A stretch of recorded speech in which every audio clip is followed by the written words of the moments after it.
when we look at that ship, the bow being up, I know they say that means there could still be air inside. Where on the ship are divers looking for the air pockets? Well, they're going to have to look at them in any place where there might be some sort of an airtight area, some sort of a watertight seal that might seal off an area, and otherwise just where fate or physics might cause them. It's a fairly robust vessel, Aaron. It's about 500 feet tip to tip, about 75, 80 feet across. There are 5 different layers on this, so that's a lot of ground to search here.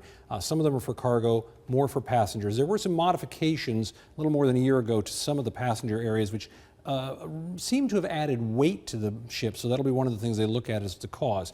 But when I talk about the physics, what I mean is this. When you hit this moment that this ship started rolling over, depending on where air and water were going here, you very easily could, in fact, produce air pockets inside the ship. Now, how robust they are, we don't really know, and we don't know how big they are. We also know, Aaron, that even if there are such things, after this much time, if there are any people in there, they could be using up that oxygen, and efforts to force more air in there have not been very successful. So what they have to do is try, despite those rough seas you talked about, go through here a piece at a time, looking for anything, tapping on the hull, listening to any signal that might suggest where one of these mysterious air pockets may be, and see if people could have lasted this long anyway, Aaron. And when you talk about surviving this long, Tom, what about the temperature? I mean, I guess 2 questions. One, if you're partially submerged in water of this temperature, how does that change the equation? And is it possible that there is an air pocket anywhere where there would be, say, a full room that didn't have any water in it?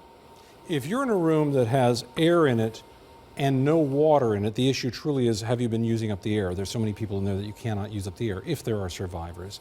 If you're in a room where you are wet at all, if you're talking about 50 degrees here or 55 degrees Fahrenheit, let's even say 50 to 60 degrees Fahrenheit, this difference would be quite profound if you had that much difference in temperature.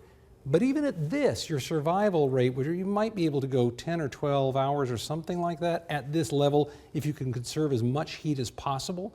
That means having clothes on that try to hold some heat in. That means packing together if you can. That means getting as much of yourself up out of the water as possible. But even at 60 degrees, the burden upon your body by hypothermia after this much time is really profound, Aaron. It would be very difficult for people, even if they have an air pocket in there and they're wet like this, to find a way to survive this long, as sad as that is.